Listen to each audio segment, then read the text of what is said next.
Hi, everyone. Mm.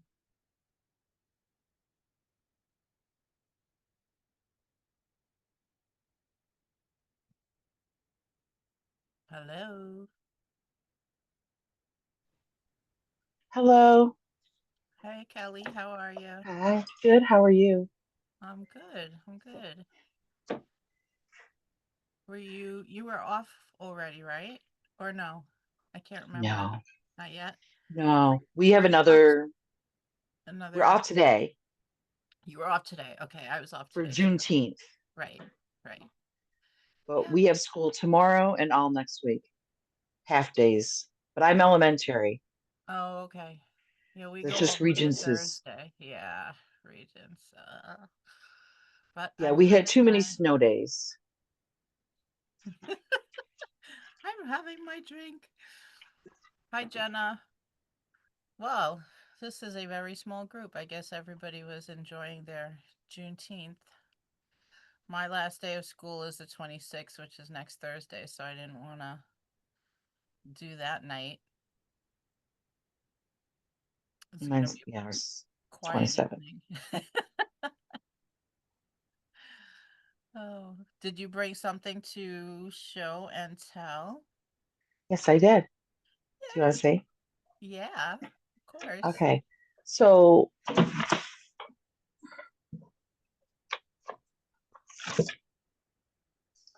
have you heard of the Watts Towers The in Watts Los Angeles? Towers? Watts Towers in Los Angeles. Yes. So, there's some books, and it came up in the science curriculum for second grade. So they sent it to me. I had kind of seen it a long time ago. Mm-hmm. So doing What's some it like? recycled stuff. I have two children's books on it. And this one was made, it was a Reading Rainbow show program. Oh, wow. So I showed those to the kids, and they did it in science with matter.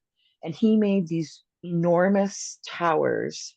So they made smaller ones. I'm going to do it again next year and change it a little, but I'll show you Uh-huh. some of our towers. Okay. It just started. It just went like completely black outside and it's raining sideways and the wind is ridiculous. It's crazy I think it's weather. getting ready to do the same thing here. Wow. So this is Maine. You can see some recycled stuff. Uh-huh. Chanel stems. This is a pool noodle, and this is cardboard Okay. with modeling compound. So we built the structure and then they added to it. And I just took all sorts of stuff from my cupboards and Mm-hmm. put it out for them on a big counter. And they went to town. And I was observed on this project. It was the first time I'd done it, and I did well. But Excellent. Hi, Mom. Give next me year, I'm the. going to pull some of this stuff out for bases. Uh-huh. But this year, I wasn't thinking that way. But I've started to collect a lot of cardboard boxes for the bases. And um,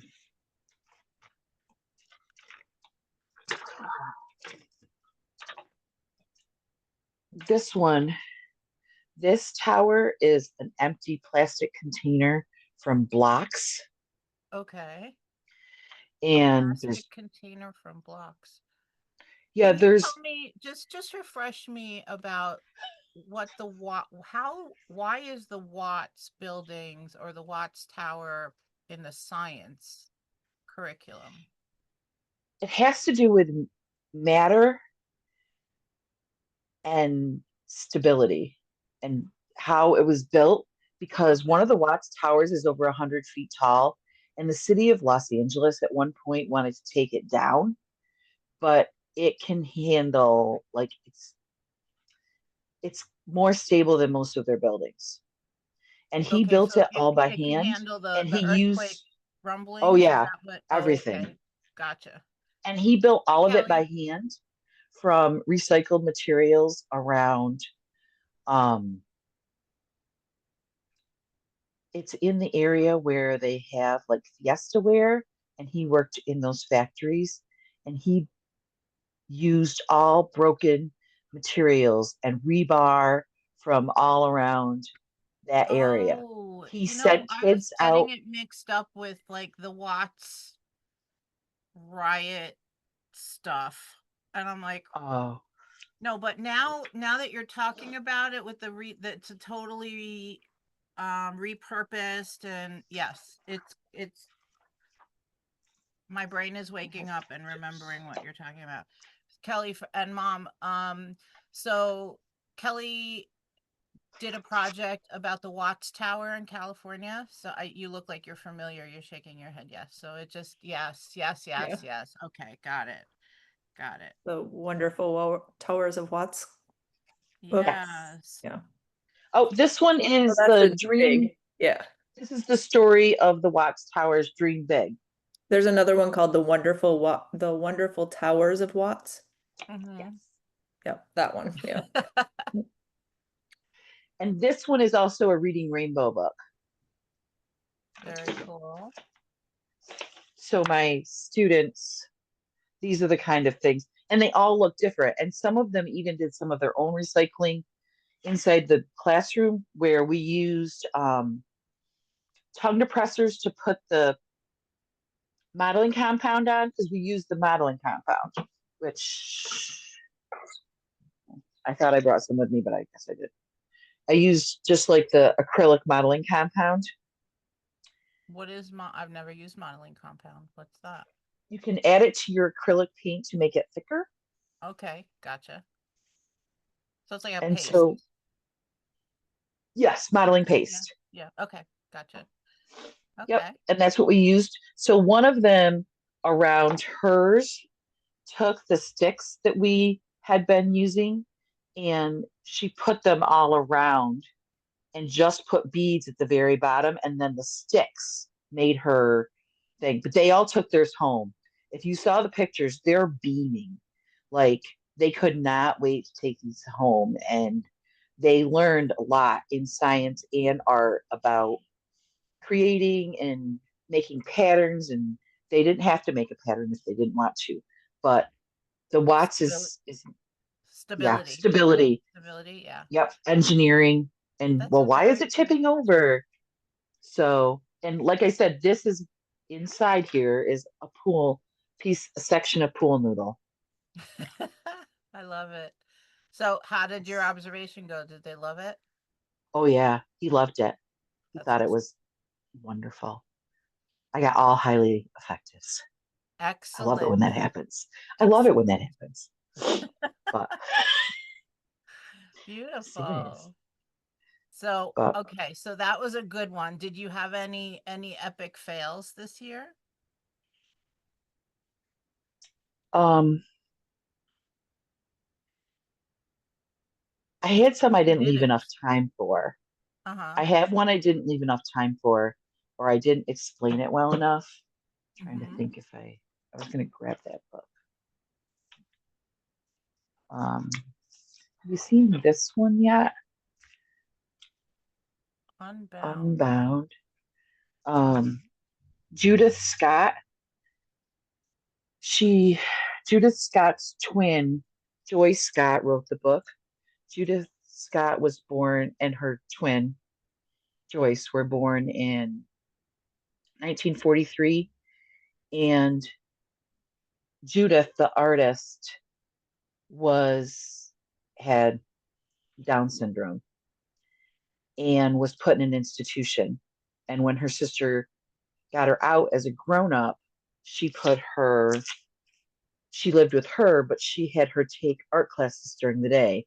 And she started making these sculptures.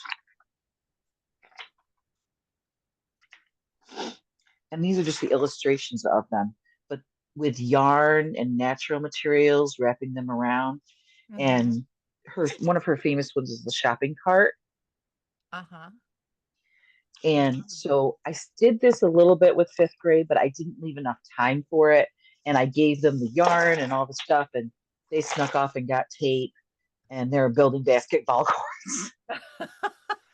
I'm like, we kind Yeah. of already did that with Red Grooms. And they're like, yeah, but I had some ideas since then. So I kind of let it go because they only had like 3 days to do it because I Jeff, just wanted to remember when try we it. did Remember when we did like the wrapped animal sculptures? Yeah, Yes, I did. yes. That's what I used Judith Scott as a jumping off point once we did those wrapped animal sculptures, like the Oh, little like that's dragon looking cute. things. I Yeah. Oh love them. yeah. Yeah. And I used her as one of the artists that, I kind of I like to pull in a few different artists for them to grab ideas from. And because of all the wrapping, I used Judith Hmm. Scott. So she worked at Creative Growth in Oakland, California. And they have like Yes. the coolest, yeah, if you've ever go to their website, it's all pretty much all special needs. And they when they sell the art, they get to go there completely for free. And then Hmm. when they sell the art, whatever they sell the art for, half goes to the artist and half goes back to creative growth to keep the program rolling. Oh, that's So awesome. yeah, it's really cool. The other thing that was cool about her is that she hid that stuff inside. They x-rayed her art at one point and they found keys and little trinkets inside, which I think is really cool. And somebody had donated some scrapbook or a whole bunch of little metal doodads, and the Uh-huh. kids were like hiding them in their basketball courts, but they were basketball courts. Wasn't exactly the direction I was going, but they're fifth graders and it's June and they all think that they're moving to the middle school and they're going to do whatever they want. Oh, wow. You mentioned Red Grooms, and it's funny because I don't know if you've ever been to the Museum of the Moving Image. It's in Astoria, and it's one of my favorite museums. They have a whole Jim Henson exhibit and an exhibit Oh, about the history of movies and all of that stuff. And there's one part of it that it's like a mini movie theater within the building itself that is designed to kind of look like Egyptian, with Egyptian hieroglyphs, cartoony kind of style. And in the back of my mind, I always wondered, because it reminded me of Red Grooms, but I'd never noticed who actually designed that whole entire room. And it's kind of interactive. You can walk it in and around it and sit down and watch movie clips, and I could never find the placard that, that tells you. And of course it was behind some signage that I never noticed before, and I went and I read it, and it was in fact Red Grooms, and I happen to love Red Grooms. I yeah. discovered him with mom. Oh god, it must have been like 20 years ago when, yeah, it had to be easily 20 years ago when we went to the Nassau County Museum of Art in Roslyn, and he was exhibiting there, and his whole exhibit was practically interactive. Like you could go inside his That's sculptures cool. and walk around and touch and whatever.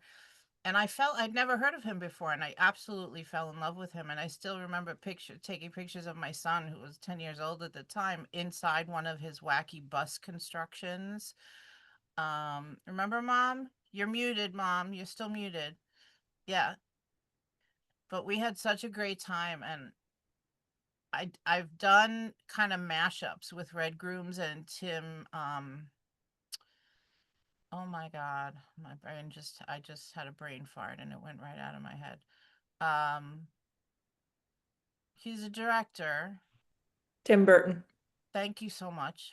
Oh, God, so I did a. It was almost like a natural mashup of Red Grooms and Tim Burton, and I had the kids do sculptural, like mini movie sets or mini sets of a situation that was a mashup of the funny with the horror kind of a thing, and the kids had such a great time. They worked in teams, and it was just really cool. He's really he's I know he's still alive, but he's really up there now, and yeah. he's got to be in his 90s.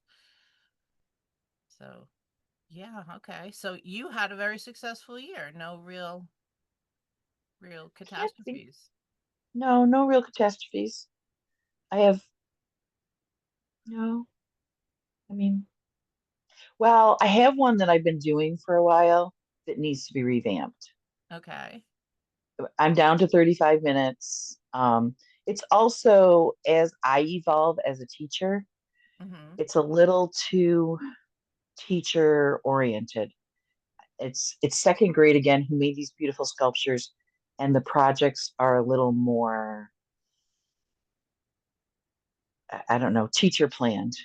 And I've been trying to integrate things into them where it's got some student choice on it, but Mm-hmm. then I, I don't know. I just have to revamp them.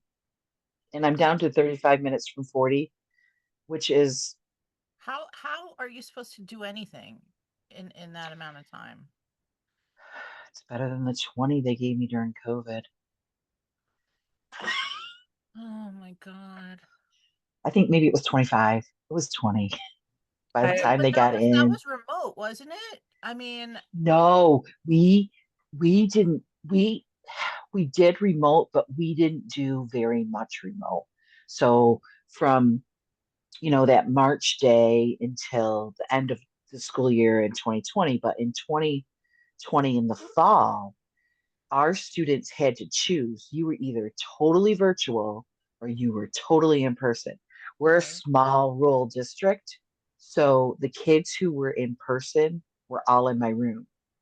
And then the virtual kids, I had kindergarten through second in one group, or kindergarten through first in one group, and then second and third. And then the fourth and fifth, I had to teach both at the same time. Kelly, where are you at? Morrisville Eaton, outside of Syracuse Okay. in Madison ups, County. upstate, yeah, upstate New York. Wow. So I live almost in Syracuse, but I live in a little suburb. I can't imagine But doing yeah. anything in 35. I mean, it takes them 10 minutes to get their head in the game and then 10 minutes more to wrap up and clean it. So you like have 10 minutes to do anything. I complain when they give me 1 hour of after school art club time and I'm like, what are we going to do in an hour? Jeff, how long are your regular courses? uh, it's yeah, it's my regular classes are 43 and a half minutes. Yeah, I have 44 for high school. I have 40 for the elementary. Yeah, Mm, it's just middle and high school, 44. once they get in the I, zone, I want them to stay there. And it's practically like they're in the zone and then clean up and they're all like, "What?" I'm like, "Yeah, well, you wasted time and that's what happens." And yeah. I yeah. set stuff out for them after they've had the directions the first time, and then I do like a like 3 minute synopsis Mhm. and put the directions back up on the board, either picture directions or like try to layer the steps on top of each other so they can Right. see that that's what where they are. But I've also, like I said last week when we were with Eric Scott, I've been trying to make it so, so like this, they all looked different. Even though they had the same materials, everybody looks different. And it's kind of a balancing act in elementary. But Those look so cute. They look like icing with gumdrops from here. And they're so cheerful. and they're yeah, I and love it. they had a ball.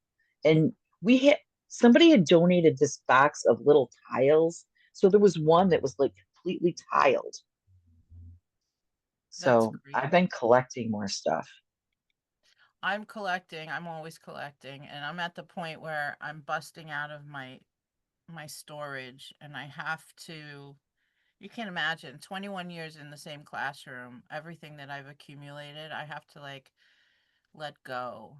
Especially student work where they don't pick it up for years. It's like, okay, they're never coming back to get it. It's okay to let go. And I did a big clean out last year, but I have to get rid of more stuff. It's I've it's been in mine for hard. 29. Oh, it's so hard. And I did it when they redid my room in like 2018. It's about Mhm. time to do it again. Because they like I had to box everything. They ripped out cupboards and everything. Oh my God. I can't The, even there's imagine doing there was that. no floor, no ceiling. There was just like little remnants of glitter around the edges of the Glitter. That's forbidden in my classroom. It's a no glitter zone. I can't. Ugh. It's like it's I heard the best analogy for COVID was that it's like glitter. It's like it's out there and it never goes away. It'll pop up when you least expect it. Oh my gosh. I like to encase it in clear glue. I think after I did when my son was little and I did day camp and I did the arts and crafts at day camp, I was tied dyed out for the rest of my life and I was Yeah. glittered out for the rest of my life. I just can't can't do it. All right, Miss Ellis, what are your I was show just and gonna tell? I was just gonna tell Kelly too, when I do stuff with the Wonderful Tower of Watts, a lot of times I try to bring in more than one artist that work in a similar realm, maybe not exact, but something similar.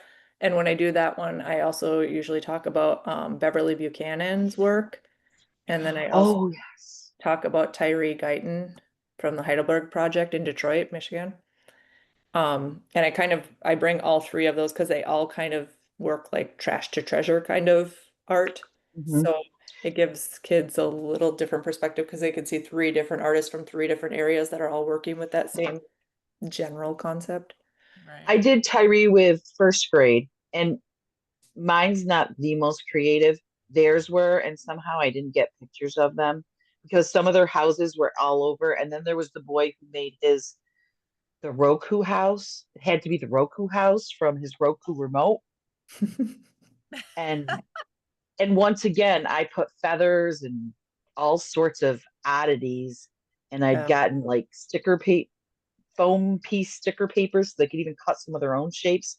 That was amazing. Yeah. And I've done that with younger kids, similar to what you have there, where it's like the flat houses, popsicle sticks, whatever, things like that that they can use. But then the older kids, I've taken like a piece of chipboard and they do Mm. 3D. They start out with just a 3D chipboard and I have just a couple little tracer things that they can trace just to get their main shape of their house.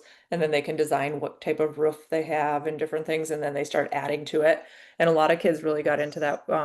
And they would start bringing in random things. Like one kid was like, went through his dad's like garage and grabbed a bunch of like old nuts and bolts and things. And so he had that all over the house. And so, yeah, so that was pretty cool too. They got to use a lot of recyclables in that one. I Um, love that.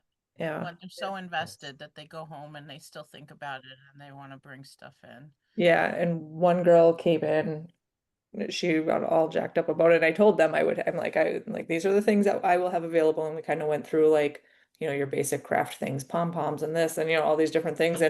But she got all excited and she made her mom take her to like Dollar Tree that night and she went like shopping for like random things and she came in like the next day and like just dumped them on my table and was like, everybody can use any of this. Like it was just, yeah, Aw, it was really funny. So. that's so sweet. But yeah, I like using kind of like I said, a few of those in conjunction with each other because then they can see kind of how different artists approach Mm. it, I guess. Hi, Danielle. Yeah. So Welcome. yeah. So I'm not Yeah. familiar with the artist you mentioned. It was Beverly what? Buchanan. Buchanan. Yeah, so she's from down south. Um, her dad had a lot to do with housing down south, and a lot of them were like the pole houses that were like, they have to be built up on the poles because of Hmm. the swamps and things. And Right. a lot of them were just like old shack houses, like they were built with whatever random things. And when she had to go with her dad, when he was doing like these, house inspections or whatever, she was like gathering all this information basically. And as she became older and became an artist, she started making these little mini sculptures of them. Oh, They're really Yes. neat. So, and you said Tyree Guyton, Gui Guyton. Don Guyton. Gotcha. Tyree is Um, Tyree. I'm gonna have to And look. he has a book too. Yep. Magic Trash. Oh, look at that. Yeah. I love children's books about artists. I might have a I collection. collect them, but my students are. I'm too old for baby books. And I'm like, I'm not too old for baby books. I love these books. My high schoolers love him. I just actually bought a few of them. No, I didn't buy them. I was at Materials for the Arts, and that's the free teacher warehouse thing. And they had a whole bunch of artists' picture books for kids, and I just grabbed them all and because I love them. They teach me stuff, and I love that. Yeah, I tried a few new things I was gonna try to see if I can find. I don't have any of my stuff with me, but I thought I could find some of my Instagram posts at least maybe. Um, let's see. Did you have a good year? Able to see this. We did cyanotypes first. So this is a little Uh-huh. video that's on my, so we did the cyanotypes first, and then from there we stitched into them, and the kids added different fabric pieces, and we did the cyanotypes on, we built canvases first, and then they did the cyanotype on raw canvas. Uh-huh. And then once they were done, they stitched into it, and we looked at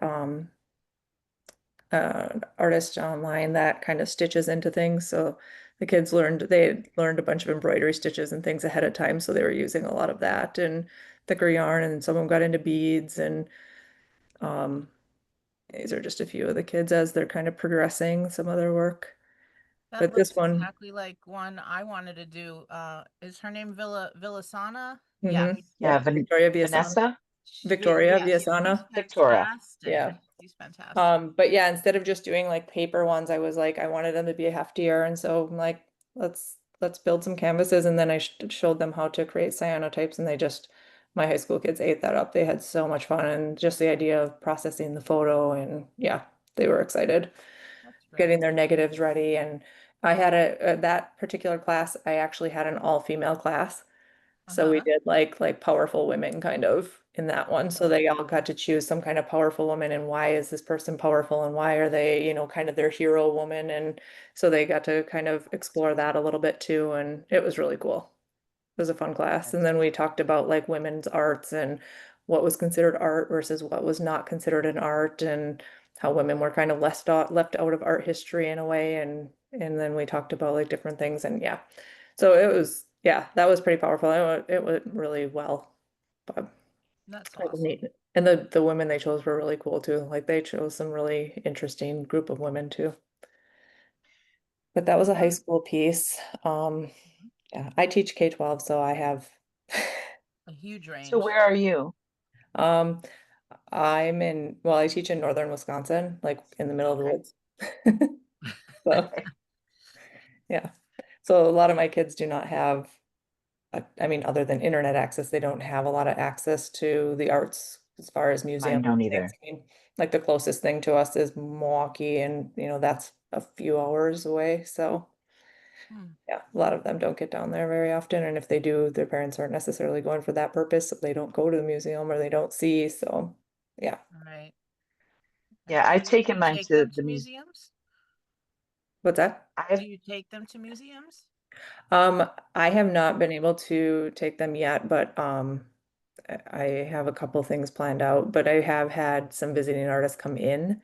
And then Mm-hmm. we've also done some like online visiting artist things. So they've got to Zoom with some different artists and things like that as well. So that kind of Right. helps just bring that connection in a little bit. And then I usually, with my high school kids, I try to tie in some historical artists, but I also try to tie in a lot of Instagram artists just so that they can see it's at their fingertips, even though they're not nearby. Right. So ours is pretty similar. The closest museum is there's one here in Syracuse, but right now my current administration, I can't seem to get them to let me take them. And there's one in Utica. Both are like an hour away. Um, but we had a kind of someone invited us to do something, and I just did it. This spring, I got a thing from there's a historical building with SUNY Morrisville, the state college, and they invited us to go up for an art afternoon.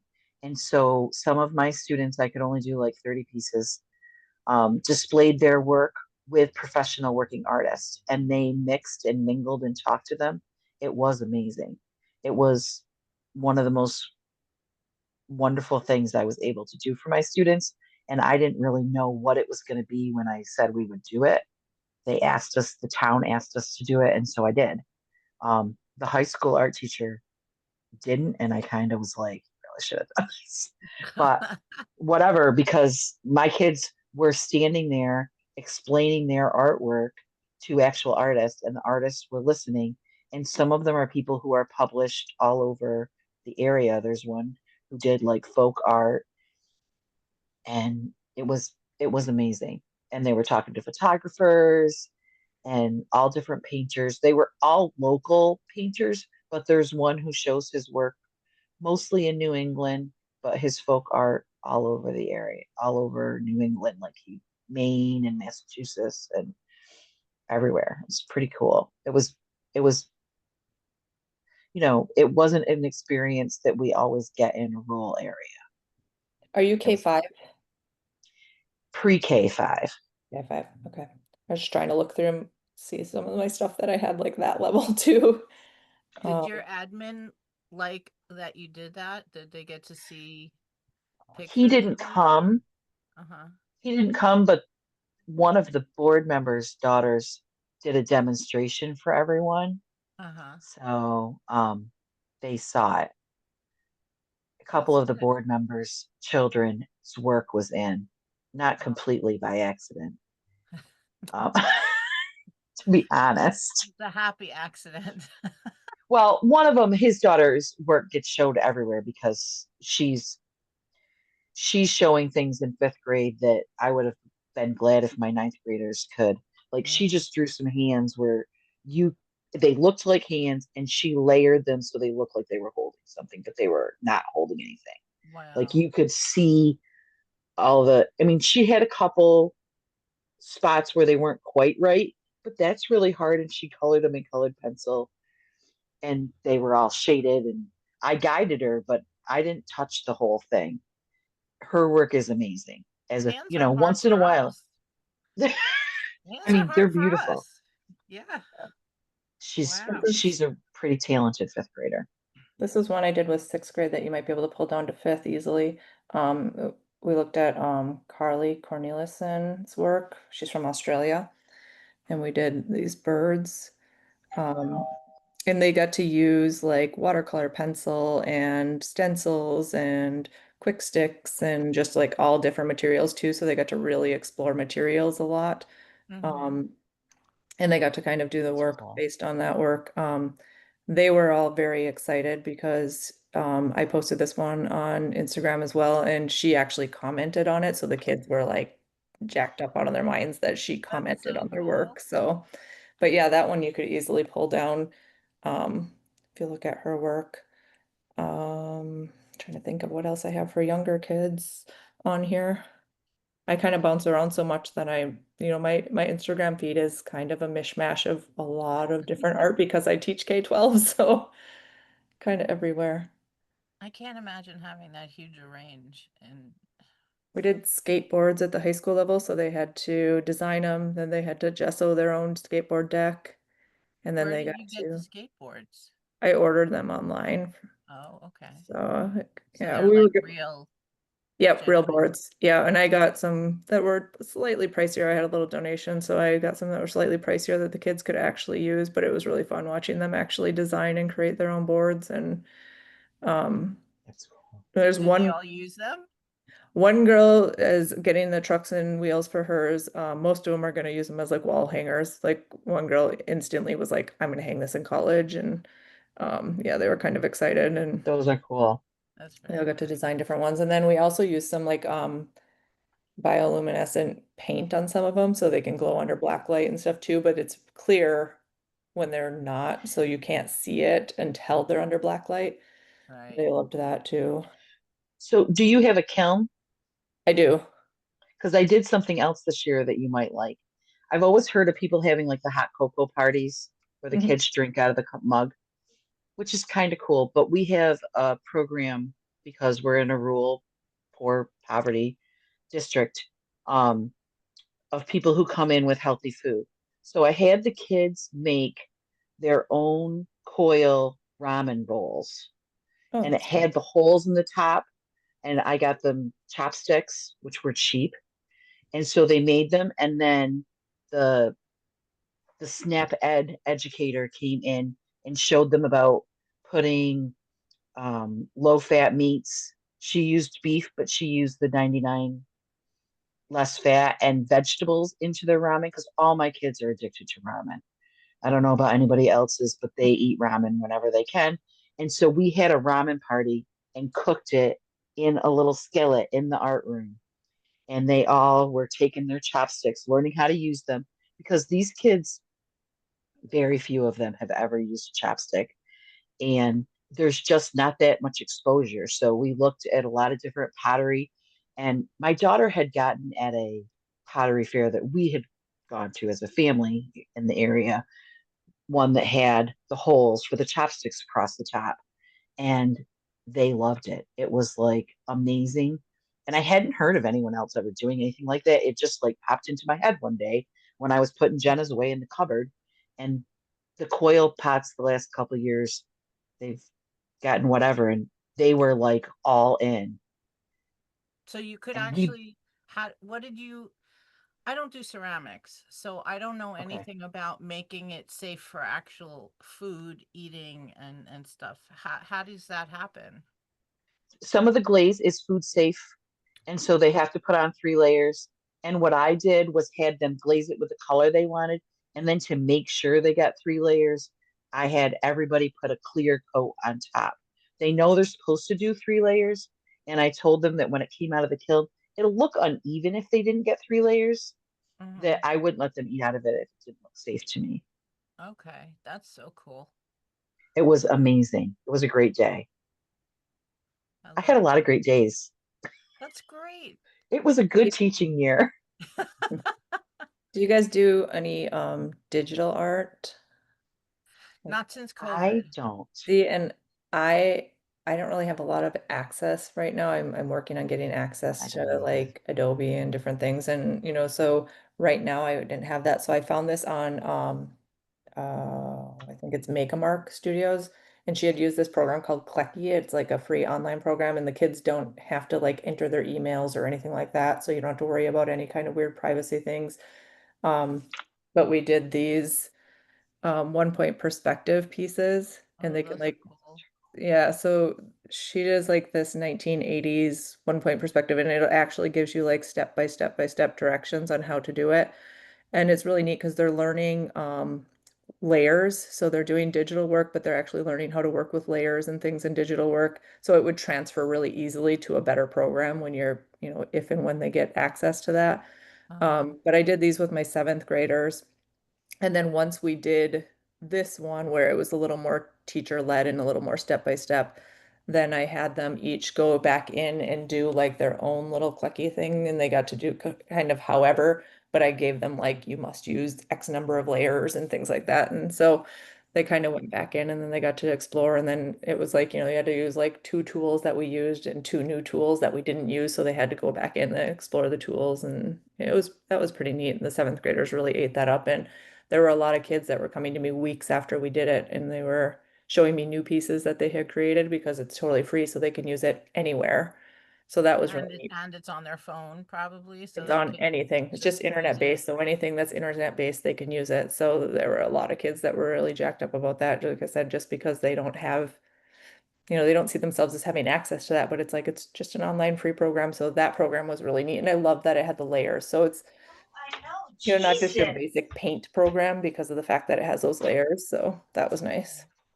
That is My cool. kids was ever since we got like the year after, I don't know who's yelling.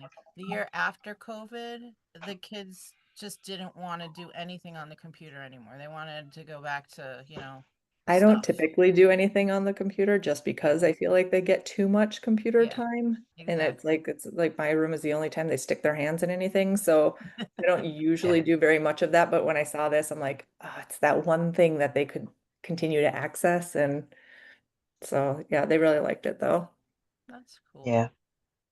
I've been trying to figure out different perspective is so hard, and so much has been done. It's like you're looking for something new and different to grab the kids' attention, but not like scare the crap out of them and make their heads explode, And because I used to do it all the time 20 some odd years ago when I first started teaching, and I've noticed the kids now can't handle it.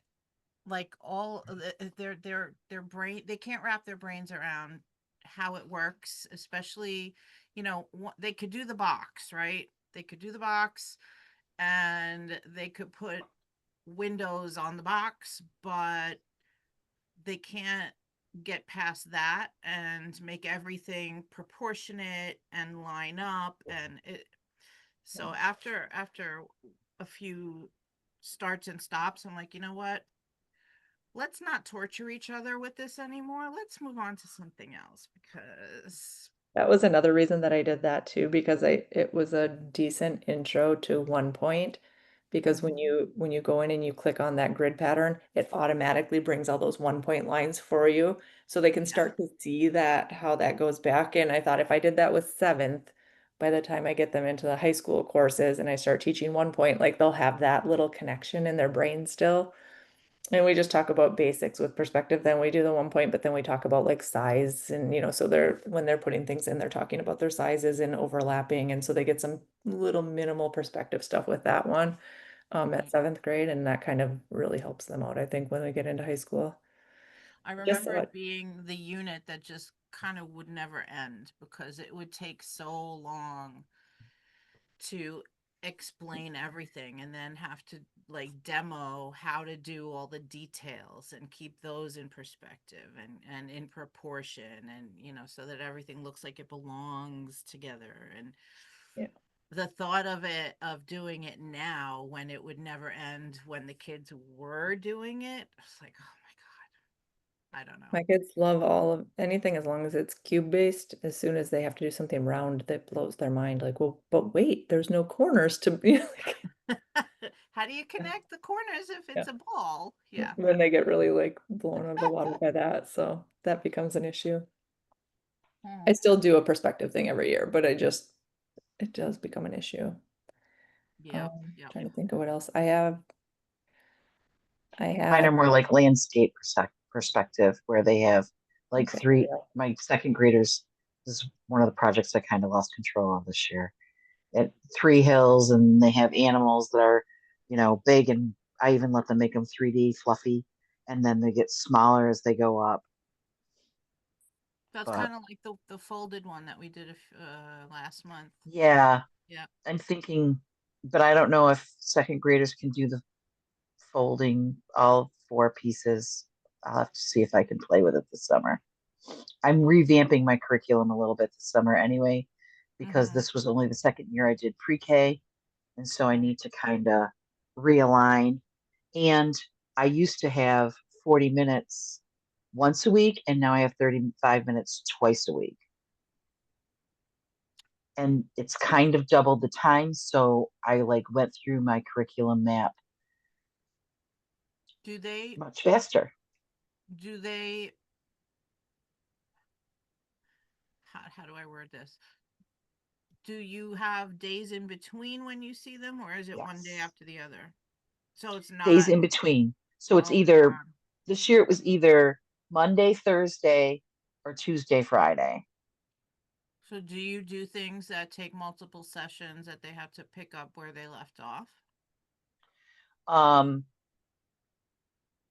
First grade through fifth, not as much in kindergarten and pre-K unless it's like, so I had all these random wood pieces that have been sitting in a drawer and the kids use them occasionally, but so we made like these free sculptures with pre-K. I showed them a couple different artists, but basically I just said, go take, here's a little paper plate, here's the wood pieces and some bottles of glue, have fun.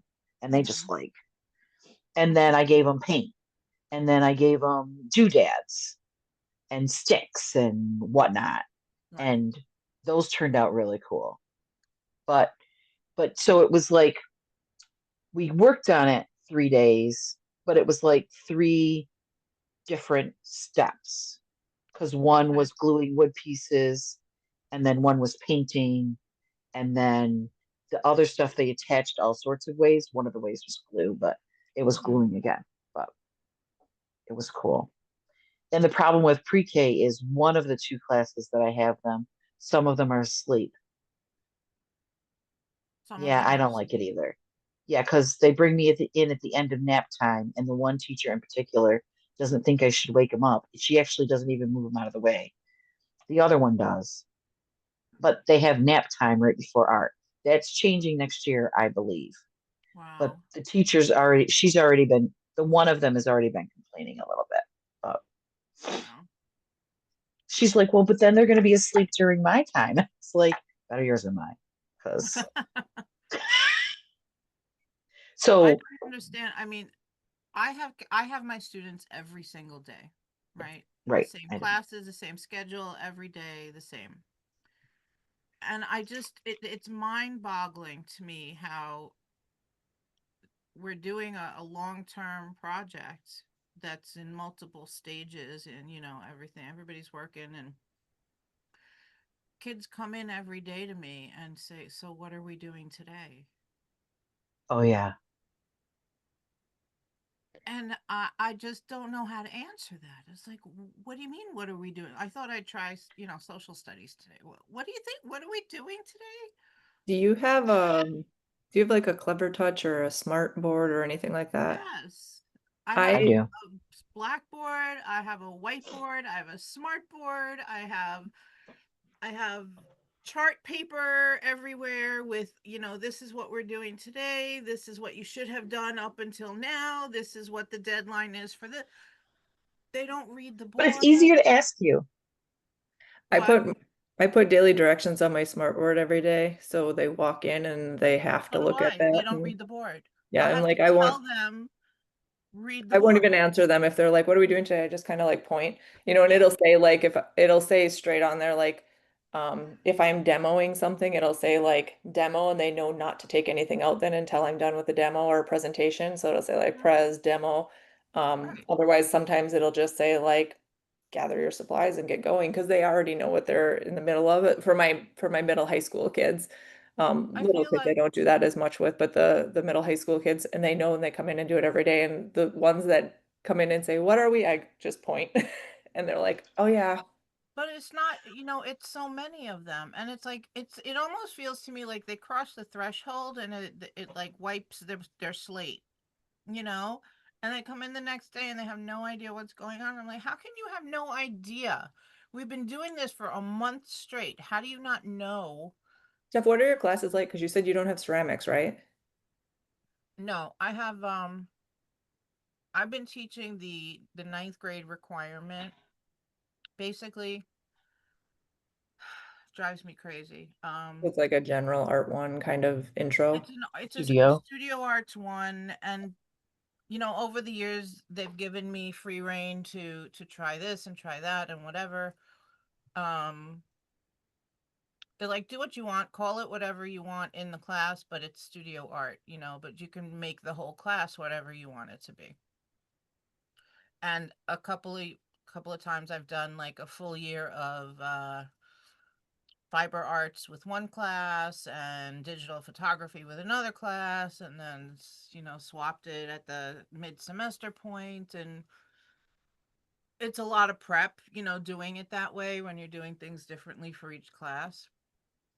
And they're all mixed because I have ninth graders and I have 10th, 11th graders who failed the ninth grade because they didn't take it seriously or they couldn't remember what we were doing from one day to the next.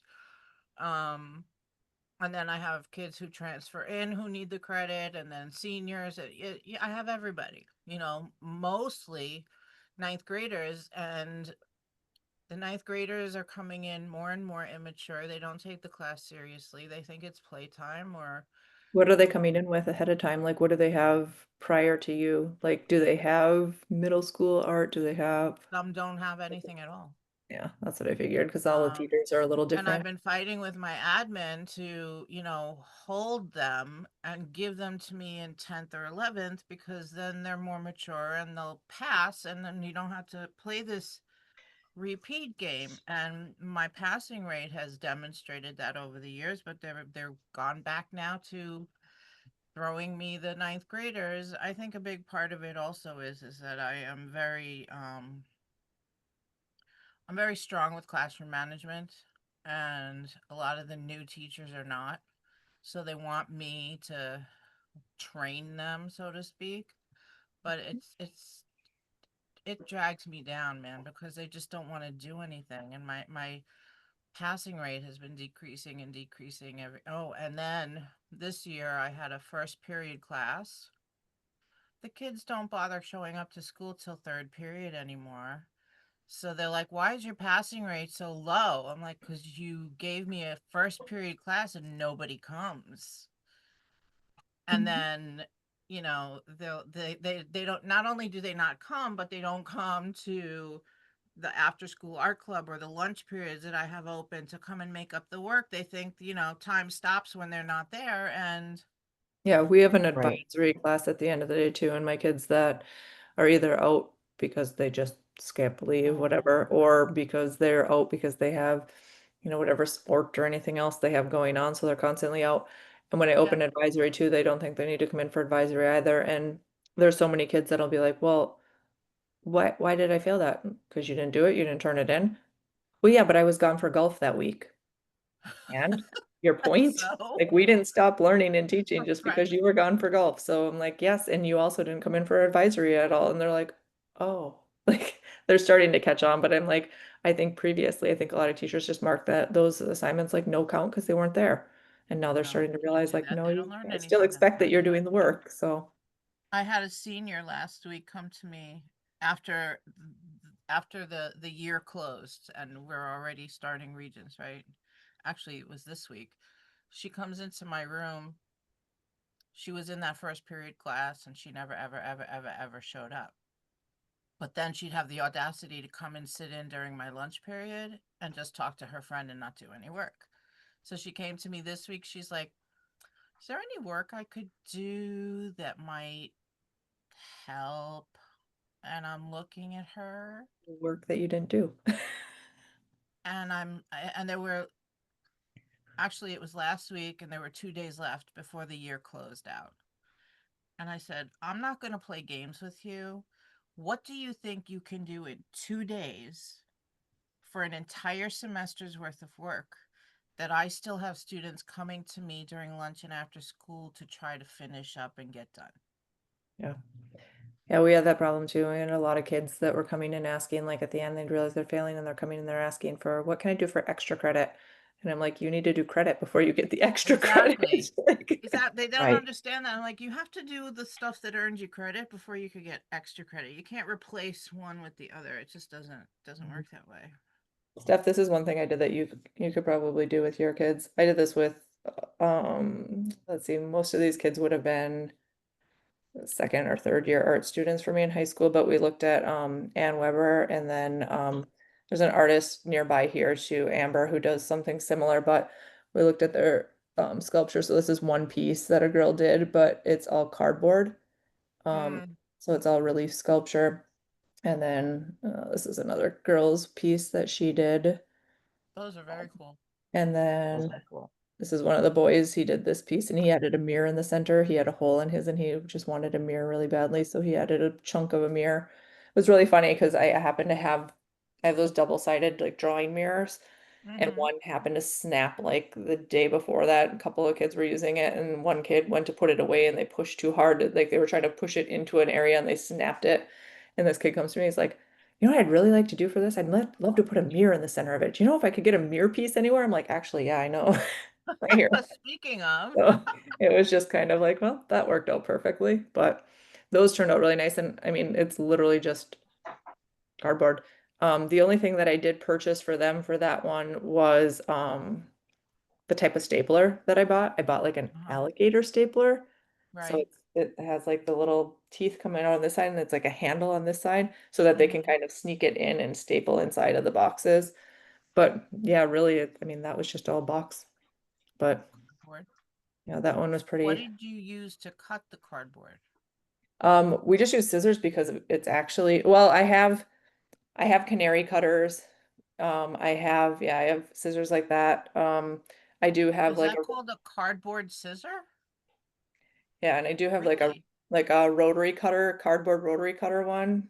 Uh-huh. But really a lot of these were like soda boxes. So I mean most of this could just be cut with scissors or on the Oh, cut, so those are thin. That's the thin yeah. cardboard. So we start with like kind of the thicker thing to get the base. Some of the kids used a little bit thicker stuff, but for the most part, we use the thicker stuff for the base around the bottom part just to form the armature. And then from there, the parts that go up and over, they use just, yeah, any kind of the thinner cardboards. And if they wanted the basic cardboard color, they just flipped it inside out. Mm-hmm. So, and then, yeah, so those were kind of fun to make. And like I said, that would be decent for high school kids for sculpture where you don't have a kiln. Can you send me? I might tap you for that for doing a session of that for us for next year. Yeah. Do you have a slideshow or Oh, instructions for yeah. that? Can you send that to me? Or like everything. Yep. Oh, that would be great. Thank you. So, Stephanie, these scissors are a little more expensive. I also bought, they're like EMT scissors. They're a little lighter, but they work really well for the cardboard. My fourth and fifth graders maneuver them really well through even the heavy cardboard, and they use them for all sorts of things. I just have I use old um, dishwasher um, silverware things. People give them to me now. Oh, And so the one in the back of trays, the the room. divided trays. Yeah. And so I use one just for the cardboard scissors and one for the big kid scissors that I Mm-hmm. keep up higher where the second graders and first graders can't get them, Yeah. especially I bought second this year. the canary thing, This and is the canary ones. no, They the have the canary yellow. knife It's a too, the little saw. yellow. Oh, It they looks Yeah. do? like a Yep. saw, Looks and like a little, yeah. the kids hated it. It doesn't do clean edges on corrugated Yeah. cardboard. The zip snips too are a little, they're nice because you can just Uh-huh. like zip right through. But on some of the corrugated stuff too, those kind of jam up on the kids. They don't keep pushing through and they Yeah. don't quite, so they like stop partway and then they get them jammed up. So but they do work really nice if you're using them correctly. I never had a Right. problem. I used to always use box cutters and X-Acto blades with my kids, but I would always, you know, make them give me one of their shoes so that I was insured to get my stuff back and there's no, danger stuff. But when my school became a scanning school, and one kid, this kid is the bane of my existence. She complained she didn't want to give up her shoe. I said, "Then you're not using my tools." She complained, and then all of my cutting tools, all my box cutters and X-Actos were confiscated by my principal. So this one pain in the ass kid ruined it mid project. I'm not even kidding. Mid project for all of my other students. And I was so upset. I mean, I was literally called down to the principal's office in the middle of a class and told this. And when I came back up to class, the kids looked at me and I was so upset. They're like, "What happened? Did you get fired?" And I'm like, "No, I didn't get fired, but something almost as bad. We have to stop the project because I have no other way of you guys cutting this stuff." Mm. And I wanted to kill this kid because she just destroyed the kids couldn't finish their projects and it was close to the end of the year. I like the make them give you a shoe. That's good. Yeah, I was, oh, I used to do that for pencils I've done when I phones first for started. some things, but now I might make them give me shoes instead. oh my Ours God. aren't allowed phones anymore as of August 1st You're not in allowed New York what? State. Phone. Phones in New York Oh, State. yeah, that starts this year. We'll see what happens. I'm curious to see how that goes. I'm sure the Yeah. first month or two of school are going to be disastrous with like the kids having complete withdrawals They'll and be staring at their watches instead. yeah, and temper No, tantrums they're and not all allowed that them stuff. either. We're I know, supposed to but tell them they can't have them. yeah. And the thing is that in the high schools, they said they can keep them in their lockers. I said, so wait a minute. They're not allowed to use them during the school day, and you can keep them in the locker because it's secure at the high school. But at the elementary, where they're less likely to actually touch the phone during the school day, because our lockers don't lock, we have to physically take them and have lock boxes for them to put them in. But at the high school, they don't. And what are the chances they're not touching their phone when they go to their locker? They're going to be asking for the bathroom pass every 3 seconds to go to We their have phone in their lockers. We just did a new phone policy, and our kids are allowed to have them at certain times. So they can have them on their person, but they can't have them on during class, which I mean, they have them on, they just have them on silent, which is fine by me. But they can't have them on during class. So even if, I mean, if it dings, if it rings, if it any kind of notification, if they're on it, we just take it and it goes right to the office, and then there's a step up or whatever for their Right. consequence. But like between classes, they're allowed to use them. Um, and they're allowed to use them during homeroom after they've done like A, B, and C. So they have a couple of things that they have to do. They have to like check their grades, sign up for something, and then they're allowed to use it for a short amount of time. Gives them that quick little phone break that they get access and then it's off again. And they've been doing a pretty decent job with it actually. Like they're being fairly respectful because they know that the next step is they don't get it at all. So they have been pretty respectful with it so far. There's only been a few. And usually, like my rooms, since they started this policy, the only ones I've had to take is because of a notification, because they Mhm. forget to turn them off. I So, think that because we are a scanning school, they're going to be confiscated when they come through in the morning. yeah, They won't be able to have them Okay. until they leave. That's what should be done, in my opinion. yeah. I don't have confirmation of that, but I think they decided for us to let them keep them on them and keep them like that because of, unfortunately, school shootings, and they want them to be able to access to call parents or text parents. And how sad is that, that's the reasoning that we're thinking of letting them keep them. that's nuts. Steph, this is another one you might be able to do. This was really fun. Mhm. I did this one, and this is like kind of like that thing like that anything but a cup or anything, like those you see teachers walking around with like big jugs of random things and Yep. stuff to drink from. This was kind of like anything but a brush, but I just gave them each one fake flower, and a little cup of India ink, and that's the only thing they had to draw with. And we did Oh, portraits, and these are some of the portraits they created. Um, wow. Oh, those and are cool. so yeah, so they just had the India ink and this one flower, and it was hilarious because I didn't give them any other instruction. We went through like, we had done a lot of different things with texture and looking at how to use line and value, and so when they're going through this, it was hilarious. I had one kid who like completely dismantled his flower and was accusing like my only thing was they could not use, so you can't just use the end of the stem as like a pencil. And that was my only thing. And they just, I mean, it was hilarious to watch what they did to these poor flowers to get them. But yeah, that was a really fun one. And these were huge too. These were like 18 by 24. So they worked really large too, which was kind of fun for them. And they found out if they splattered ink or if they smushed their flour into it, they could get darker. And yeah, so they really kind of went through, and that was kind of neat too, something different. I Um, like that. I like doing some experimental drawing stuff with them just to loosen them up Mhm. a little bit because Yeah. otherwise they're so tight with everything. So this was like you're drawing with a flower, like, like there's no right or wrong. You've never done this before. No one in here's ever done this before, so you can't mess it up, right? Like, and it just made it a little looser. So they kind of had fun with that one just because you give them a pencil and they're so tight with their little pencil in their Yes. hand, and it's like this was just a little looser.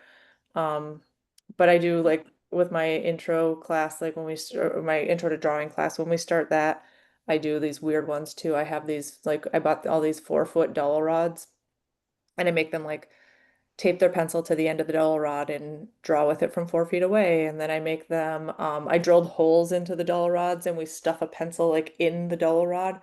One Uh-huh. kid has to hold one end of the dowel rod, the other kid holds the other end, and they have to partner draw with it. And, Oh my so gosh. there's like all these just silly kind of drawing activities just to kind of loosen up, just to, and we draw this, they're constantly for that one, they draw the same little still life. So I set up still lifes and we do it like 5 different ways, and finally they get like, okay, now you can just draw. Like one of them is like draw with your other hand, draw with, so, and then eventually they just draw. And that's kind of fun too because it loosens them up a little again too, and they realize like some of the drawings that they did like partner drawing are kind of cooler looking than the ones they did, because Yeah. they're looser and they have this kind of movement to them. Yeah. And yeah. Ever since COVID, the kids have been anti drawing and terrified of drawing.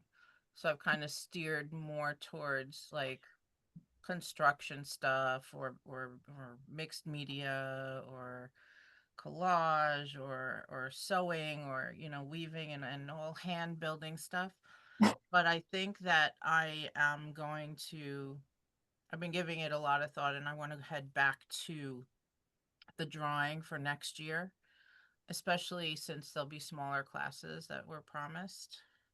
In And painting, we did a whole abstract one that turned out really cool for the kids because again, they didn't have to, and that one was fun because I gave direction for that to start us out. hmm Let me look I and think see. I'm going to start the year with maybe doing collages. Like Eric Scott just inspired me last week. Yeah. That's really cool. And then the Zentangles and all that stuff too. So But these I ones think were I'm just all going to put out scissors and paper, and I'm going to give them limitations for like the first couple of weeks and say, today you're going to make a collage using only this and using only this and using only this, and then work backwards and identify those are the elements of art that you just created using only this, and this. And that's cool. so I Yeah. think that's how I want to start the year and then go Yeah. into the drawing. And those are These are just fun for my painting class just because they didn't have to really think too much, but eventually they had to kind of push into it a little bit further. But um I yeah, like they that turned fire extinguisher one. yeah. But when they were creating these, they had to basically like the first day we worked only on easels and we set up a huge circle around the room so we could all see everybody's stuff what they were working on and it was always upright. Those were big too. They were the 18 by 24 paper. And that one was like the first thing is we started out with all different materials for that too. So it was like take a piece of chalk. So they all just grab a piece of chalk and just okay, walk up, just make a mark. hmm And they're like, "What?" Just make a Yeah, mark. we have to. It's almost like us when this whole mark making thing took over. I Mhm. was like, "What? What Mhm. do you want me to do?" And so now it kind of makes sense. Just Yeah. get something on the paper to take away the fear. And And that was exactly it. So it was like, just yeah, make a mark. So they make a mark. And then, even after that, it was like, all right, draw 3 circles. All right, draw, and it was like all like prescribed. And it was just like you were telling them, but you weren't telling them where to put them, what color to use, how big to put them, anything like that. So, start like that. And then eventually, and I can't even think of who I grabbed something similar to this from. And then I kind of like made it a little bit my own. But then it was like at certain point, at the end of that class period. This was like probably an entire week or so worth of class periods. And then at the end of the class period, it was like, all right, take some white paint, and you had to obliterate half of it. oh wow, And that's so they scary. had to just paint over it. And That's so scary. the next day we did a bunch of other directions and then obliterate a quarter of it. And they could obliterate kind of wherever they wanted, but it had to be a quarter of their paper. And it started to build these really cool layers. And as they were doing charcoal and they were painting over it, the charcoal was blending with the paint and making these really hmm neat, so and then eventually it was like, all right, everybody step to your left. All right, draw something on somebody else's paper. They were like, what? Like, Oh, it they was, they always freak out when that oh happens. my God, it Yeah, was hilarious. So that was really fun. And I mean, that was data's interesting because amazing. I I had did a kids. data one like that made it abstract, where it was like, if you like this, draw this symbol. Yep. If you don't like this, then draw that symbol. And it kind of became like a self portrait through Of all of those. symbolism and Yeah, different that's doodles. cool. Yeah, Yeah. this one was fun. And when I did the step to the side and draw on somebody's paper, it was really funny to me because some kids were terrified because they were so tight in their own drawing that they didn't want somebody drawing on their paper. Yeah. And other kids were afraid that if they drew on somebody's paper, they were going to mess up the other person's paper. So there was all different reasons for being nervous about it. But then Yeah. eventually some of them were like, we kind of then at the end of class, we'd save like the last 5 minutes to kind of talk about how the day went and if anything was good, anything, and there were a few kids that were like, I would have never thought of adding another circle in that one spot until so and so added it. And then they started realizing it was okay to let somebody else draw on it. And it's like, if you don't like what they draw, you can always obliterate it. And, if you had something else, you can always just redo it. And then they were like, oh, yeah, okay. Like, that was interesting. But we're in the So middle. I did. Oh, go ahead. So we were in the middle of doing that one. And that one I didn't do this year. I did that 2 years ago at the end of the year. And the governor happened to be wandering around our building that day. And we were told, you don't The have to worry about governor? it. the governor's only going to these couple of classes. These are the times that they will be in the building, and this is where, so we're like, oh, next thing I know, the governor and all of his staff members and the whole camera crew come walking into my room because they saw what we were doing. And he spent like probably 25 minutes just hanging out, talking to the kids, watching them paint, laughing, having a good time with it. I was like, and I'm sitting there going, oh my gosh, I hope this works out okay. And of course he goes over, he goes over to talk to kids that you're like, oh, not that kid, don't know. Oh boy. Oh yeah, yeah. But it turned out well. And he was really excited and he was like wanting to like jump in and do things with the kids as well. So it turned out good. But I was just like, oh, this is interesting. I remember being visited, my principal, and it was either the chancellor or the superintendent came in one year when we were playing with Legos. And it was one of the projects where I was having the kids do a build, and then they were going to take a picture of what they built and then do the drawing from the picture. And I had whoever he was and my principal, I had them playing with Legos in my class, and that was awesome. And they got pictures of that too, and it's hanging in the building. And yeah, leave it to the art teachers to be crazy, and then reel in people who are just not normally in that space, and that's really cool. He said he had to walk in because he heard me yell, okay, obliterate it. He's like, I had to come in and like see what's Harry on. Potter. That's so Danielle, did cool. you want to share anything with us? You're on mute.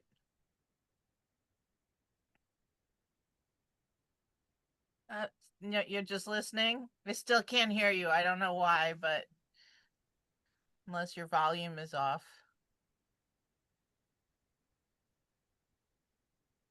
Never mind. Okay. I see Michelle is Michelle Spiegel. Did you want to share anything? You're kind of hiding. Yeah, hi. No, I'm just absorbing. I'm Okay. always looking for new ideas and um, I just feel like I'm repetitive all the time. Like I do 100 color thing for the high school, like with paint, and this way they always have to create a new color. And I really like that, but I'm just bored with doing it again and again. Because sometimes I get great results, and sometimes, like you're saying, sometimes the results are like I'm really, you're supposed to do 100 different boxes, and after a while, some kids get so frustrated they just go down the line with one color. It's like, oh my Right. God, you're going to be done in 10 seconds. What grade Well, levels do you teach? high school, so Always. 9th through 12th. Do you have specific courses or are they generalized like art one, art two? I divide it into art one, art two, but it's really, it runs the gamut with skills.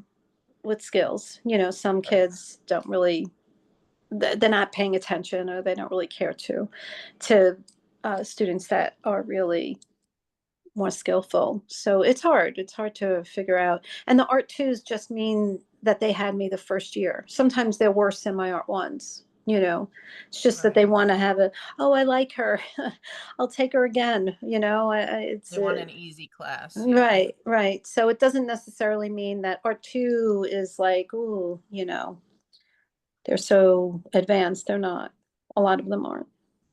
What do you Um, do once you just do your 100 color thing? Do you go into another piece from there or just exploring color? Um, no, that's kind of like the project, because we spent a lot of time like with the color wheel, and because I only give them, the primaries in white and black. So, how am I going to make green? So we'd go through all that, and then the color wheel and all of that. So that now you have to take it upon yourself to make the 100. So that is the project. I know it should, like, I always think that way too. Like it should be the next thing, like something else. But um, sometimes with the paint and like the mess they make, and the brushes are a mess, and it's a lot. So, and they've had acrylic all over their clothing, some of them, and they're not paying attention, and they really don't even want to touch paint anymore. So sometimes by that time they don't want to do it anymore because they've already ruined their clothes, a lot of it. So, and I warn them and I tell them and put on smocks or whatever. But yeah. You sound like a June tired teacher. Yeah, it's just finals now. Are you guys done? No.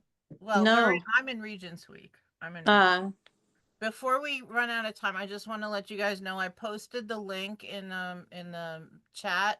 If you need the CTLE hours or PD certificate, just fill it out, and my partner will send you all the necessary documentation that you have to have. Michelle, are you familiar with my the YouTube channel where we have all the videos posted? yeah, I've been on and off with your getting together on Thursdays, but Mm-hmm. I have in the past, I think during COVID, right? You started this? Yeah, I started Yeah. during COVID. Yeah. So But I've we been have on and like off. 70, there's like 70 videos. You might want to go through Yeah. Oh, yeah, that's a good idea. some of those and see if anything rings your bell and maybe you want to try. Yeah, that's a great Um idea. I had I want to share a couple of things. Just in the beginning of the year, I did a I might have mentioned this to you guys also. This Mary Blair project. Mary Blair was the artist who designed It's a Small World for Disney, and I loved her. They almost look like abstract collages of castles to me, all of her paintings. And so I wanted to take it to 3D. And I'd been collecting wooden blocks for years and years and years. And I decided to have my kids design their own 3D castles with the wooden blocks, gluing them together and putting the patterns on it. So Oh, this that's this nice. is one of the samples, and I also taught this at a workshop on Long Island back in March. So what I did was when the kids all finished them, I put Velcro on the back of them, and we made a 3D collage on a giant board of all of the collages, so it actually looked like a 3D version of one of her paintings. Hmm. The kids loved it. They couldn't really see where I was going with it until I started to hang up the individual projects, and they went berserk for it. And I just love it. It was really really fun. And then I also started in a way to kind of do a boot camp introduction to different techniques and art making skills. I created this calendar project where each month we would create using a different technique for the background. And I would teach them about the artist or the material or the technique. And then the kids would hand build the grid and the name and then decorate it. And then I would give out a list of prompts for each day of the month, and they would draw a picture inside each box. So this was October. That's really Um, nice. so September was Mondrian.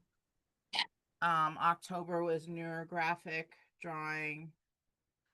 Um, what's this? November, I discovered powder pigments. So the kids got to sprinkle the powder onto the papers and then spray it with water, and it would activate it. So that was a new thing for me and for them. Um, December was decoupage snowflakes. We cut them out of tissue paper, decoupage the background. So the background was like the new thing that they got taught every month, and then they would build the calendar on top of that. And I told them at the end of the school year, they would make a book out of it. And it's also kind of like a progress chart from where they started with their skills in the beginning of the year and how they ended at the end of the year. And there was a lot of progress, a lot of growth in a lot of the kids from the beginning of the year. And this is the documentation that proves it. I'm Did they do actually their teaching, I'm actually doing this workshop at NYSADA in November. did they do their drawing, their little mini drawings in class, or was that like a homework assignment then, or how was that? I let them do it. Initially, I wanted it to be like the do now when they first walked into the classroom. Mhm.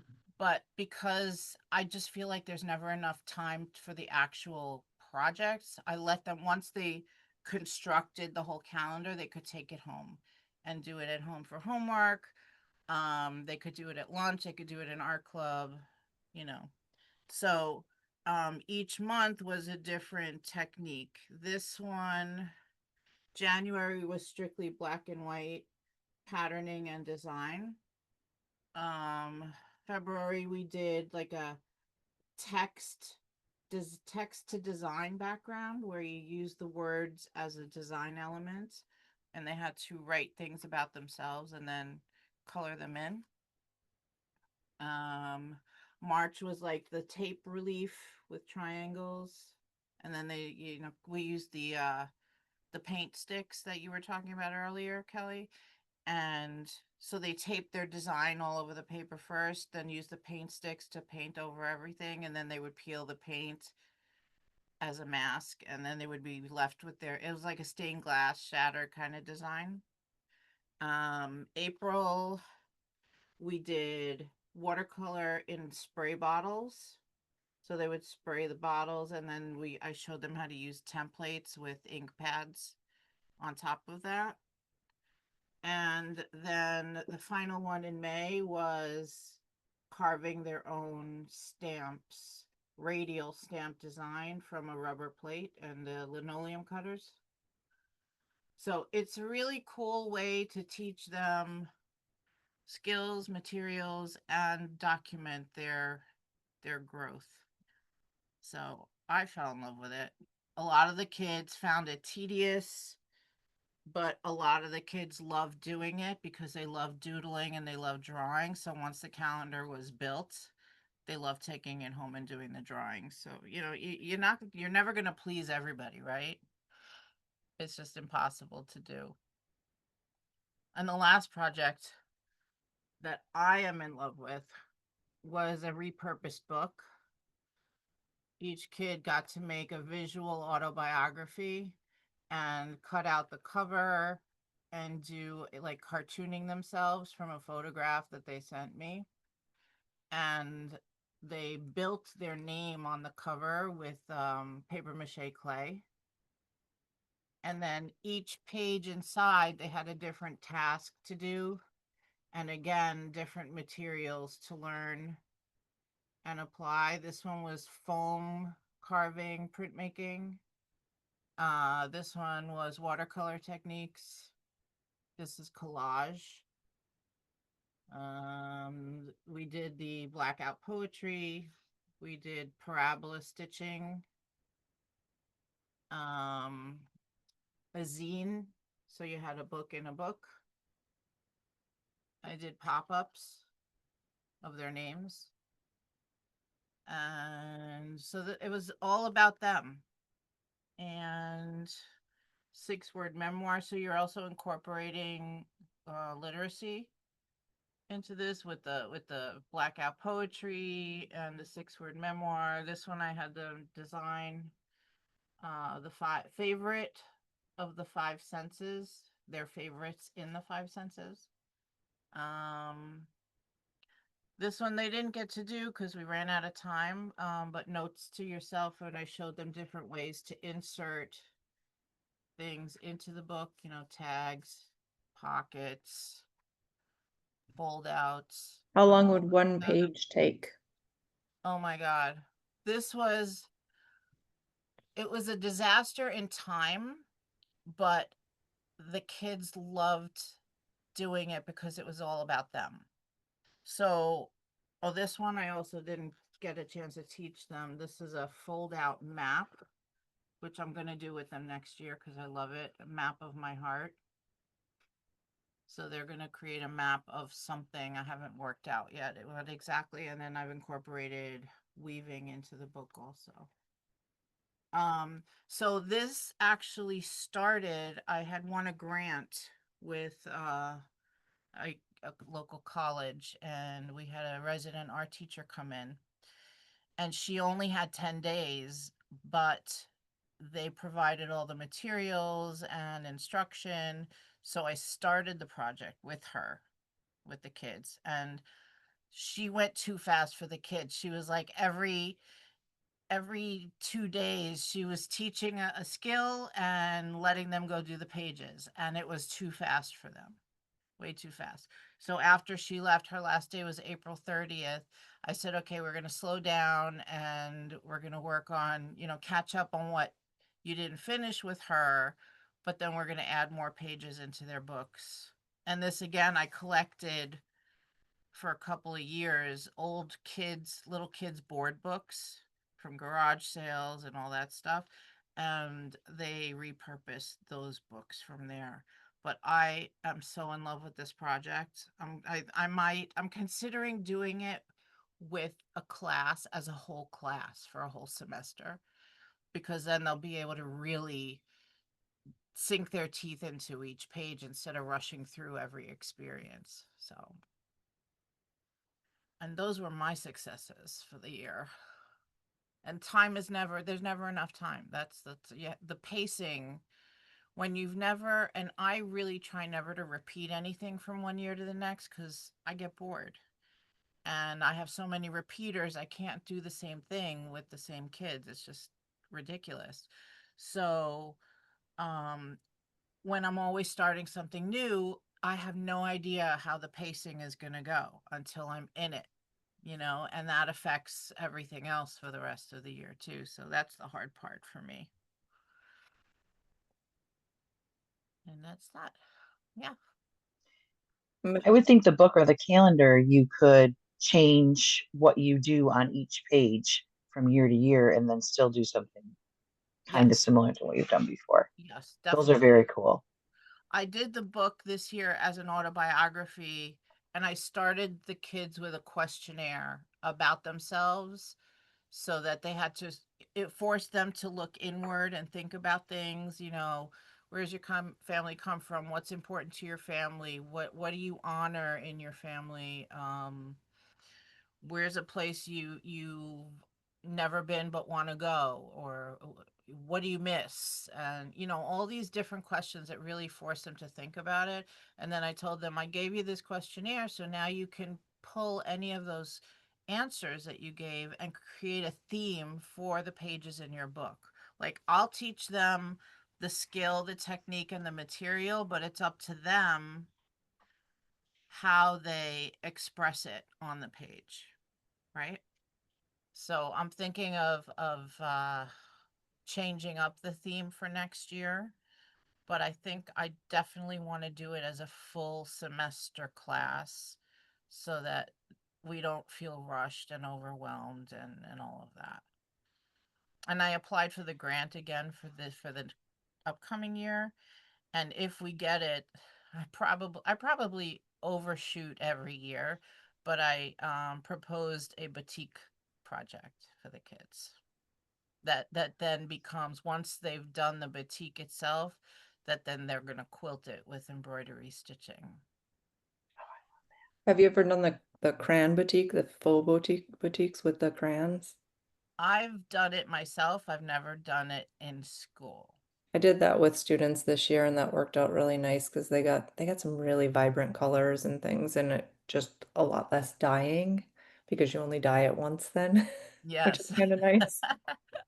But yeah, that worked out nice. Michelle Spiegel, I was going to say I do 100 color challenge too. I teach K-12, so I do the 100 color challenge with 7th grade as an intro into color mixing and stuff with acrylics because usually although I'm tending to use more acrylic in the elementary now too. Usually in the elementary, I try to use more tempera. And then once they hit 7th and come up, then I'm usually all acrylic. So I try to do the 100 color challenge to teach them like the acrylic lift. Like if you keep painting over it, you're just going to lift more paint off of it. And, so I try to teach them with that 100 color challenge. But I do that in small groups. And so I set a limit, and so we make it a challenge. Like each group has to not only come up with their 100 colors, they have to work together to figure out how they're doing it. So it might be like some groups kind of pair up, and they're like, "All right, you work on blues, and you work on this, and you work on." And so some will come up with creative ways, some just flop, and they just don't do a good job working in groups. But it does push them a little bit more and gets them a little more jacked up about like trying to get as many colors. And we do like little votes at the end, and I have my high school kids vote on like, all right, who really truly got the most colors, who got really vibrant colors and without muddy in their colors, and who got, things like that. So that kind of forces, and they know that the high school kids are going to look at them and judge them too, which makes it a little more like it's not just me looking at it. But then when they go into high school, one of the things I did with them too, because when they're coming off of seventh grade, they skip eighth grade with me and then they get into ninth grade with me. Um, when they're coming into high school, we did these little Pantone paintings right on the Pantone cards. And those were kind of fun to go off of right after the 100 color challenge, kind of coming into high school and doing these because it's kind of color related and they had to look at their color and then they had to come up with a little painting based on the color that they were given. Sometimes I let them choose their color and sometimes I just make them like pick a card and That's a then really cool go from idea. there. I But like that. there's a lot of these if you go on Instagram and you look up Pantone color paintings, there's a lot of artists that'll do these, so they can kind of go on and check those out too. And they were just told like like this one was a pink and they had to like they did all the painting around it and left the flowers pink and some of them will use like the blue as their background or so it's kind of fun and I don't give them anything else other than here's your color, go for it. What does it remind you of? What do you want to draw on it? What do you want to paint? Like, and it's kind of nice because like you were saying, like with the big mess with acrylic, but this is so tiny, it's a little postcard size, so they don't have as much like room to make disasters, I guess. Or pressure. Yeah. Yeah. And yeah, and it's I- just, I I've don't know. heard of I've also another. been seeing the disco ball project, Mm-hmm, which is also in the same vein, and the gemstone blow up mm-hmm. one, Hmm. which is really, really cool. And then So I those know, are color things that you might also consider doing. I and then Yeah. I think know we did a Steph brought up, workshop for the gemstones, didn't we? I think I think there's a video for the gemstones in our library, if I'm not Yeah, that mistaken. sounds familiar. Yeah. I have heard of people doing like the color swatches and like having the challenge, like I guess they would do it quickly or some sort of challenge during class. So they would pull out a color and then everybody has to try to recreate it, match the color. Yeah, I've done you those know. So like with, for a fun game, I guess. and I've also Yeah. done where they have a magazine page and I cut little tiny canvas circles and Oh, they have to lay that on their magazine page and they have to match the picture and like hide it kind of. And I've seen people do like hide the right, butterflies or things like that too. And they have to like mask a right. butterfly somewhere in their room. So they have to like recreate just on like a butterfly. I do it with just a circle, but and sometimes people do it like all around their classroom so they can go up to like a random poster that's hanging on the wall and they have to like recreate that poster with those exact colors and try to like hide it, like camouflage the butterfly somewhere in the room. Um, That's good. yeah, and then this is another one I know Steph was talking about the tape paintings. I do tape Mhm. paintings with the kids too, and like each time they tape, they have to paint a new color family. And then when it's all done, so they tape, paint. The next day they tape, then they paint, then they tape, then they paint, and when they're all done, they pull all the tape and then they get these really bright, colorful paintings. And this is kind of a fun one too, because again, there's not a lot of, you know, it's a little calmer for kids who are nervous to start putting paint on paper right away Yeah. or paint on Yeah. anything. And Like, it's not specific, it's not realistic. Yeah. no, and like sometimes I'll tell them like, all right, today I want you to do, symmetry with warm colors. Mm, It can be as simple as that. So they're learning color theory and different things with it. And like tomorrow you can do asymmetry with cool colors. And then they keep going right over their same painting. So they don't even have to peel the first layer of tape. They just retape and paint and they can just paint the whole thing.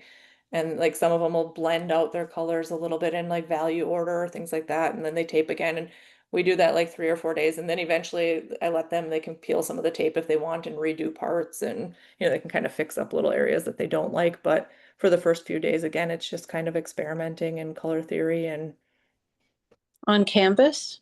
we did them on paper. What kind of paper that the tape Um, didn't rip it all apart? we did it on Bristol board.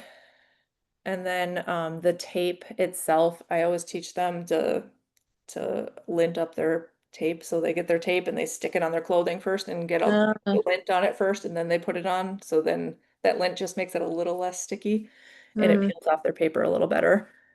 So it's just, blue painter's tape, but right, liquid. right. linted first. I haven't heard of that. Yeah, and they love sticking it, like they'll stick it all over each other and everything else too. And then, one kid had like rows of tape down his back and kids would just go over and peel a piece off of his back. And so That's funny. they make it kind of silly and fun. But yeah, and then again, there's not a lot of, there's thinking behind it, but they're not having to do a lot of the thinking because it's like just put something symmetrical. So all they have to know is they have to know that word symmetry and then warm colors.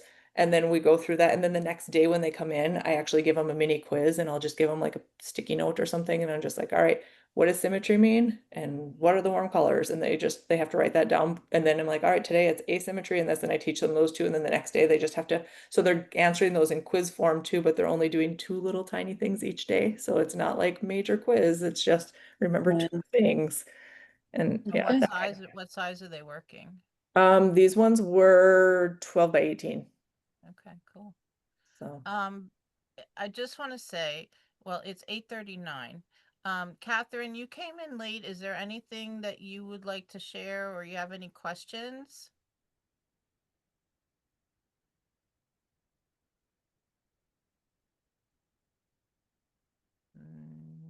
I guess not. No. Okay. So any last thoughts, ladies? Can I just ask about the Clucky? What was I know Clucky, but I thought you mentioned a particular artist or something with the step-by-steps with the 1 point perspective. Was yeah. that, who So was that? on Make a Mark Studios. Oh, Make a Mark. Okay. Yep, is who has that. If you look up Klecky 1980s, it'll pop that up right away. Okay. It's kind of a 1980s theme, so they looked at like all the color, and so I did the same thing with them. I turned mine a little differently. I made a Google presentation for them so that they could go through that even if I wasn't around, or if they missed a day, they could go back in. So it made it a little easier for them to follow through. But basically I used her exact steps, and yeah, it was just fun. We listened to 1980s music, and Yeah, they came out great. I showed them some 1980s videos and things, so they kind of got that little 80s vibe first. So we went to MTV and looked at old MTV videos and things first, and yeah, Thank you. those were great. And like I said, it was just fun seeing what they could do with all of those tools after the fact too. So some kids really picked up on, the perspective and used some of that in their other design, and some kids went right back to flat stuff, but at least they tried the tools and they tried a few different things. So Right. I bet I like that better than a lot of people use Canva. But I think this makes more sense for like being more like Adobe, mhm. pre-Adobe. That's why I liked it, because I'm like, it has that layering effect where like if they end up Yeah. taking like a graphics class or something later, they're going to see that layers and they're going to see the tools are very similar. They're just scaled down. Basic. Yeah. Scaled Yeah. down a little bit. Does anybody have an Instagram that I can follow? I do, but it's not. It's I think I something. already follow you. Yeah, yeah. I don't really post anything. Okay. It's terrible. That's all Well, right. you've been very Yeah. quiet. Yeah. Are you good? You want to say anything? Mom? Mhm. You're muted. I said you've been very quiet. Do you want to say anything? If you unmute yourself. Nope. Nope. It's at the bottom.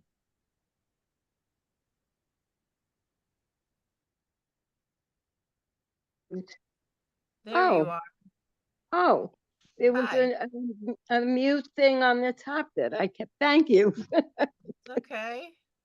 I just Anything want you to want to say, share yeah, before well, I we? want to say that I'm so impressed with everybody's wonderful ideas and projects. And Steffi keeps telling me I wouldn't survive if I were teaching today. It's really, I think, much harder now, not only the managing the kids, but with all the standards and things that you have to incorporate in the lessons that for the most of my career, I didn't have to do that. I taught intuitively. And I think it's amazing what you all do. And I love it. Well, we all teach intuitively. We just have to justify everything now and write everything down and label this Absolutely. and label that and check this off and That's what I mean. technology and yeah. Yeah, so But much work. it's all intuitive. The work is the justification of everything that we do. Yes. I mean, I remember specific things that I did with kids that stand out in my mind as wonderful, like doing puppet shows. I did that several times, writing a script, having the kids make the puppets. Someone built a stage, and then the music teacher, my buddy, would do the music, and it was fantastic. Yeah. And yeah, the kids loved it. Anyway, I It's a think you're all different breed of wonderful. kids now. They what? It's a different breed of kids now. Yes, absolutely, Yeah. absolutely, and a different world. I kind of have to, I feel like I have to remind my high schoolers, even 15-year-olds, that they're still children and it's okay to be silly and, have fun and stop trying to be all grown up and serious because it'll get there before you know it, you know? Anywho, Steph, are Well, you, some of us keep our childlike personalities forever. some of us find it again after having to be serious for years. Yeah. Steph, are That's you where near I an am right elementary now. school? What? Are you near an elementary school? Me? Yeah, Um, like walking distance to an elementary school or anything like that? yeah, yeah. Because I found too sometimes when I'm struggling with like a certain group of high school kids too that are like too cool to make things or whatever, like your mom was saying, like the puppet show or whatever, like you can have them do something like that, but they're doing it for the elementary kids. So then it gives them like the okay to be silly and have fun because they're not doing it for themselves. They're too cool for that, but they're doing it for the little kids. It's And I crazy had because them so do, many of them have younger siblings too. So it's like I don't know. There's a dichotomy, You have a younger sibling, so at home it's okay to be silly and play with your little sibling, but at school you got to be the grown up and you got to set an example. Da, da, da, da, and it's like, you know what? Life is too damn serious right now. Let's just all relax and play. like even when you're saying about the puppets, like I had them do, remember the dolls that we did? You taught that doll session. Oh yeah. I did a doll session. Oh, Yes. the The the the The ugly stress dolls. Yeah, the stress stress dolls. dolls. Like, Yes. something like that even, but having like the little kids do the drawing and then the big kids turn it into some kind of stuffy or doll like kind of Yep. thing. We've done things like that because it takes the pressure off of them to like, I'm gonna make a stuffed animal. But if they know they're doing it for the little kids, then it makes it okay again. I did stuffies last year with my kids. I had them actually design their own and make it from felt and fleece and all of that. And they once they got over themselves, oh my god, they loved it. Yeah. They loved it and they wanted to take them all home so I didn't have any to display because they fell in love with what they did. That You was just my first year. I had kids that were like too cool for school. Like, I'm not yeah. gonna do a stuffy. And so we did like the little kid thing where the kids drew and they made it for the Mhm. little kids and they were all totally okay with doing that. Right. Once we did that, then they were They like, wanted their well, own. can we make our own now? See? You just got to get them to get out of their own way. That's all. All right, ladies. It is 10 to 9 Whoa. and Oh I wow. yes, I love just as my mother would say kibitzing with you guys with chatting and exchanging ideas and Was anybody drinking I am it's Wow. almost gone. Yep, yep, yep. It's a mango moscato. It's delicious. coffee? Um But I want to thank you for joining. I was worried that it would be just me and Kelly Holmes for a few minutes in the beginning. Sorry. No, it's fine. It's fine. It's a rough time of year, but if I didn't do it this week, it wasn't going to happen, and I wanted to have a send off of the summer and wish everybody peace and happiness and good health and calm, good times for the summer. And we'll be back in the fall, probably toward the end of September, early November. And if anybody wants So to volunteer to do sessions, hit me up over the summer, let me know, we'll chat, set some dates and do that. Kelly, you wanted to say something, Holmes? yeah, from some of your encouragement and a couple people's more locally, I am going to the Summer Institute this year up at Great Sagamore. I applied for the Yeah. scholarship and I didn't get it, but when I told my principal, he found a grant for me. So I'm going week 1. Oh my God. The one That's summer I'm I'm not going. Oh my I am God. I'm so excited. I You should, I it is going I to already be told life changing for you. You're gonna love it. I'll have pictures after, You'll but have to, we'll I have to have I made my cards and oh, I'm so excited for you. That's yeah, awesome. Good luck. I Just be a kid. Be a kid in summer camp and make art and commune with nature and go in the lake and go kayaking and tell me all about it when we come back. Oh my God. I'm doing the original program, which is a little smattering of everything. In the Um, barn. Yep. Yep. yep. So we'll see. Ah, you're gonna meet all my peoples. You're gonna have such a Yeah. good time. Yeah, I went when they used to have it in the Catskills. Uh-huh. I went and my principal then told me it was once in a lifetime, so I hadn't asked them again. Yes. But it I was dating my husband and we've been married for 25 years in August. So it was a long time ago You're because I due for didn't a new know. experience. You're I due. can't wait. I'm very Oh, excited. enjoy it. Enjoy it. Say hi to everybody for me. I will. Okay. and Have a great summer, you guys. Thank you. Thank you, Stephanie. You're welcome. Be well. Two.